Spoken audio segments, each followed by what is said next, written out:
All right, hello. My name is Ian Libby, I'm Max Taliander. And I'm Ray Herner. and we did our project on the football throw. So, some background on the overhand throw in football. Football is very closely related to the sport of rugby, with the main difference being that in rugby, you can only pass the ball backwards, but in football, you can also throw the ball forward. In 1906, the forward pass was authenticated for competitive football, and the first forward pass was completed on October 27th, 1906, by a man named Bradbury Robinson. So he and his offense used this forward pass the whole season, and it helped them finish 11-0, and they outscored opponents 407-11.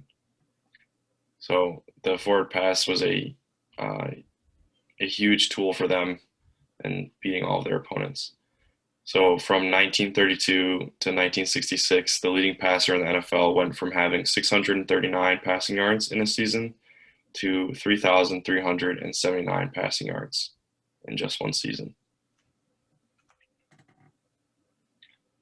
Football is known as America's new national pastime and is very significant in American culture. It is mainly a unique uh, United States sport and is also spread into Canada as little different variation. In 2020, over 20 million people watched the sport of football, whether on TV or in person. And football is often played by young kids in the schoolyard or even by adults around the holidays, such as like Thanksgiving.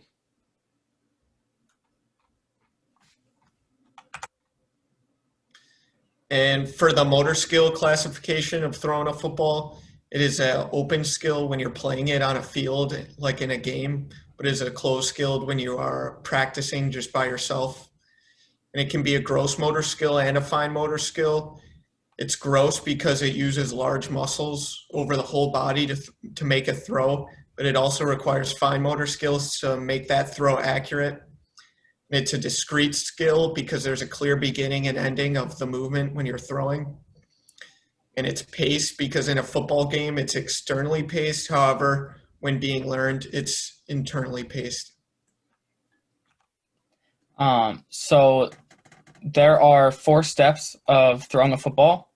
The first being hand placement, as your hand's position is very important to making sure that the ball is thrown properly and can get that spiral to be more accurate.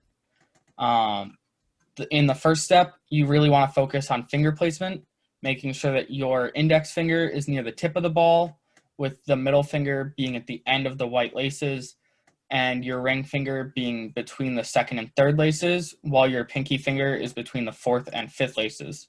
The thumb is wrapped around on the other side of the ball, and you want to make sure that your fingers are fully contacting the ball, not just the tips of your fingers, because then you won't be able to get that spiral motion. In the second step, you're focused more on stance. You want to stand sideways, making sure that your shoulders, hips, and feet are in line and pointed toward the target. You want your feet shoulder width apart, and you want to raise the ball just in front of your dominant shoulder with the laces pointed away from the target. In the third step, we called it load. You take a small step forward with your front leg, and you separate your hands so that the dominant one that's holding the ball is able to move back further away from the front shoulder, and you want your non-dominant hand or elbow pointed directly toward the target to help guide the ball when you throw it. Step 4 is that throw or release. You simultaneously propel your throwing arm forward while tucking your non-throwing arm to the side of the body, making sure to release the ball right after it passes the front of your head. And if you want that spiral, then you have to make sure that your hand is shaped in somewhat of a C when the ball releases. And here's a bad video of me trying to throw a ball, but I'm not good at throwing a football, so, you know. So the behavioral characteristics start with the novice cognitive stage. And this is when you're just learning the new skill and you're starting to learn the motion and the language of how to throw a football and how the sport is played. And this would be learning how to place your fingers, and your accuracy and is just isn't there yet, and you're moving really stiffly and you're just not able to deliver an accurate football. Then after this is the intermediate associative stage. And this is when you start to begin to throw a football with less thought. It becomes a lot more natural. You're a lot more accurate. You're throwing a spiral, but you're still making a lot of mistakes. And there's still some accuracy issues and variability in your throws. And after this is the expert autonomous stage. And this is when throwing becomes second nature. This would be like an NFL quarterback whose technique and how they hold the ball just comes completely naturally, and they're able to throw the ball while doing other tasks such as reading a defense and making other plays. And some practice recommendations for each stage. So in the cognitive stage, you want to first learn where your fingers go on the football, and you want to practice throwing a ball for about 20 minutes each day, just as someone 10 yards away, not moving, just learn how to throw a spiral and hit the person accurately on the chest. And you want to do this until about 90% of your throws are on target. And once you learn that, you can move on to the associative stage, which is now you can bring a friend and have him run routes while on a football field. And this will allow you to throw to a moving target, which will be more realistic to a game scenario. And you can practice this 1 hour a day, 4 days a week until 85% of the throws are accurate. And lastly is the autonomous stage.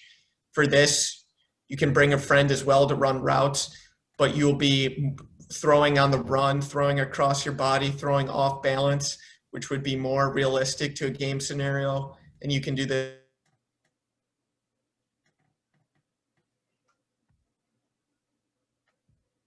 until 85% of the throws are on target.